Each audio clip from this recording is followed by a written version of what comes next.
Vamos a comenzar hablando sobre educación y salud. El Codicen, como les decía, anunció anoche un cambio en el protocolo para primaria y educación inicial que implica pasar de un distanciamiento físico de 1,5 metros a uno de 1 metro. En los hechos, esto habilitaría que cada centro evalúe un incremento en la presencialidad, algo que estaban pidiendo desde hace semanas los expertos del Grupo Asesor Científico Honorario. Y justamente una de las personas que estuvo a cargo de estas investigaciones respecto a la situación de los niños en las escuelas es Mónica Pujadas, infectóloga, epidemióloga, pediatra, autora del informe que ayer les contábamos aquí en BTV Noticias respecto a este tema. Vamos a entrar en contacto a continuación con la doctora Pujadas. Gracias por estos minutos en BTV Noticias.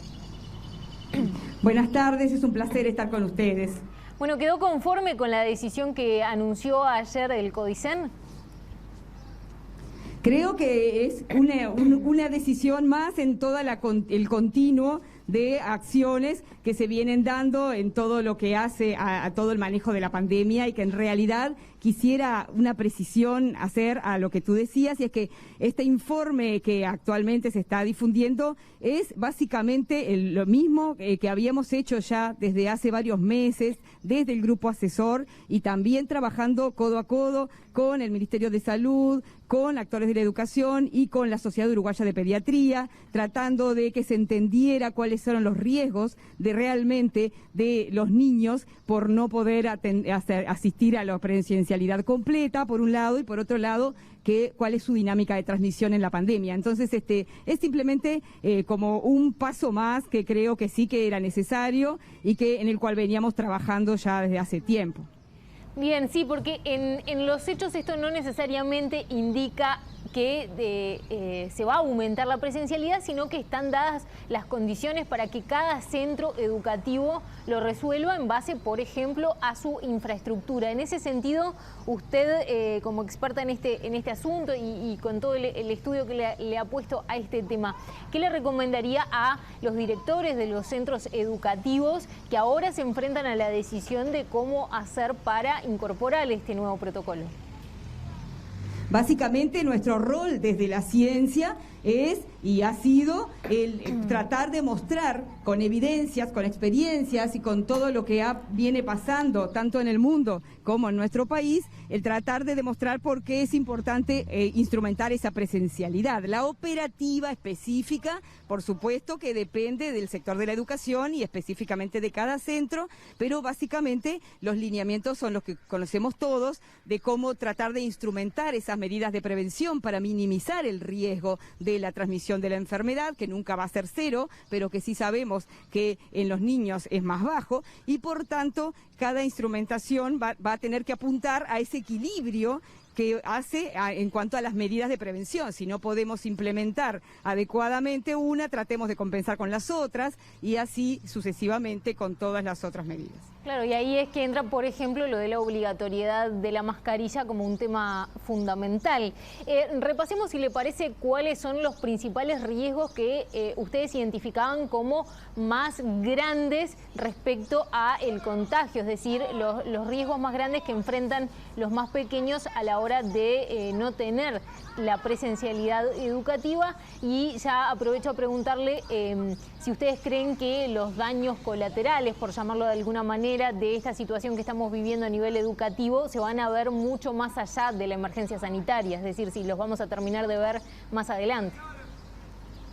Sin duda que todavía estamos aprendiendo mucho en esta pandemia, y también sí vamos a tener que estar monitorizando y midiendo específicamente todo lo que pueda ir pasando, pero sí ya está bien comunicado a nivel de la experiencia mundial y también de nuestro país los riesgos, no solo por el proceso, la interrupción del proceso educativo como tal, sino también aspectos sanitarios concretos, específicamente de la salud mental, con lo que es el aumento de los trastornos de conducta, el aumento de las alteraciones del sueño, los trastornos alimentarios, la posibilidad de dificultades en lo que son las convivencias prolongadas, Más allá de que, por otro lado, tenemos que establecer que el riesgo de los niños de infectarse es menor que el de los adultos, que en general no son grandes transmisores y que siempre están al final de las cadenas epidemiológicas. Eso está bien demostrado también para nuestro país, todo lo cual hace que el riesgo-beneficio y el balance entre ese riesgo de la interrupción del proceso educativo y el impacto que tiene es mayor que el riesgo de adquirir enfermedad o de transmitirla a partir de la presencialidad de los centros educativos. Doctora, en las últimas semanas hubo varios casos puntuales en diferentes centros educativos. En ese sentido, los diferentes centros han tenido reacciones distintas. Algunos han cerrado todo el centro educativo, otros han frenado para desinfectar, algunos han frenado de repente uno de los turnos. En ese sentido, ¿qué es lo más recomendable hacer si se detecta un caso? En primer lugar, tenemos que saber que era esperable que hubiera aumentos en los brotes educativos en la medida que hay aumento, como ustedes saben, del virus, de lo que son los casos. En las últimas semanas ha habido un aumento en los números de casos, como era esperable para la etapa de la pandemia que estamos viviendo, pese a lo cual, bien lo han dicho las autoridades sanitarias, sigue siendo una situación de epidemia bajo relativo control, y esto se dice porque se pueden controlar, se pueden identificar con un adecuado número de test y se pueden seguir, hacer el rastreo para cortar las cadenas de transmisión. Entonces, en ese sentido, era esperable que hubiera casos en centros educativos.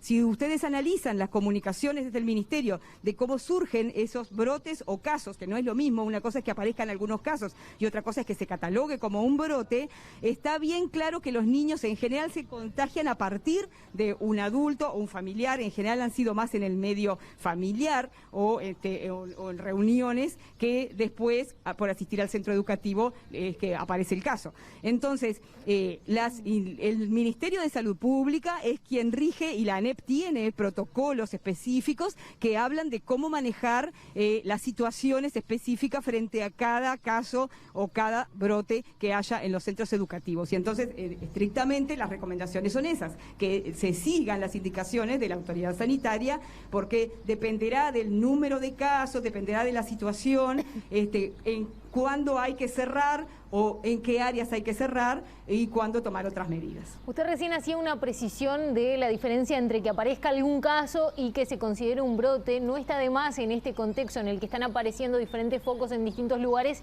precisar justamente qué tiene que pasar para que se considere un brote o cuándo no lo es.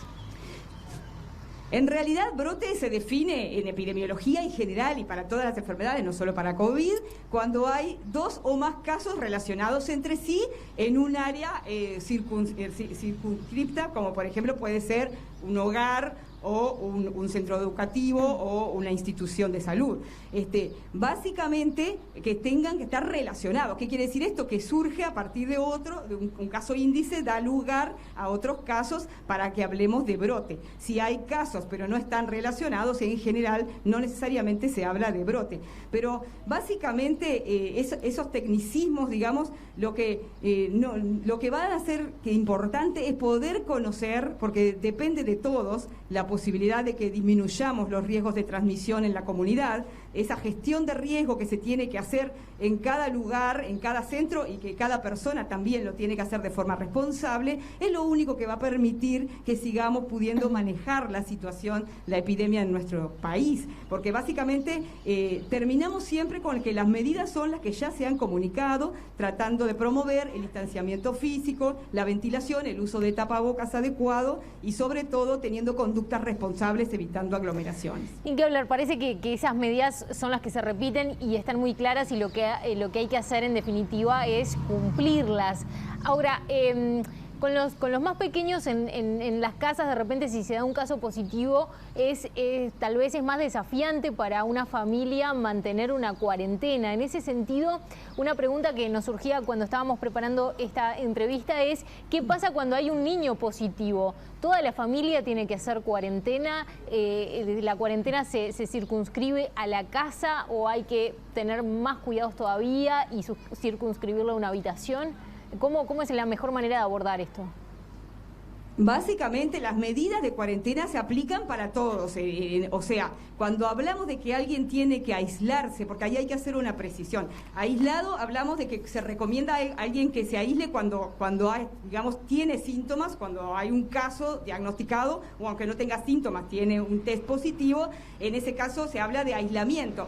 Hablamos de cuarentena cuando se produce esa reclusión voluntaria en el hogar, pero porque la persona está asintomática, pero tiene riesgo, digamos, de poder estar o incubando la enfermedad o estar contagiada. Entonces, son como aspectos diferentes, pero básicamente las medidas a tomar en la cuarentena son difíciles para todos, porque implican realmente tener mucha conciencia de que como es tan altamente transmisible este virus, idealmente tienen que permanecer en una única habitación, si es posible obviamente baño en ese lugar, pero que es muy difícil de que todas las casas lo tengan, entonces extremar las medidas de higiene, y con los niños claramente esto es más difícil, pero es importante conocerlo, cuando se salga de la habitación, usar tapabocas, extremar, como decimos, toda la sanitización con todos los productos adecuados. Entonces están varios, digamos, en este momento muchos uruguayos en esa situación y saben bien lo difícil que es, pero que es fundamental, es la única manera, si realmente se cumplen esas medidas,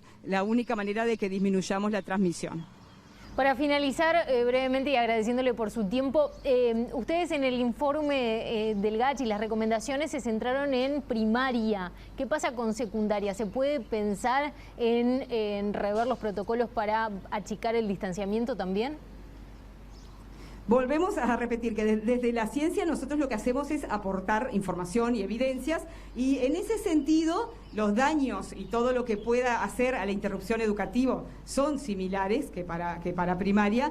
Lo que acá cambia la perspectiva es que la transmisión, la capacidad de transmitir de un adolescente no es la misma que de un niño menor de 12 años. Y entonces es en este contexto que hay que estar persistiendo en el análisis de ese balance de riesgo.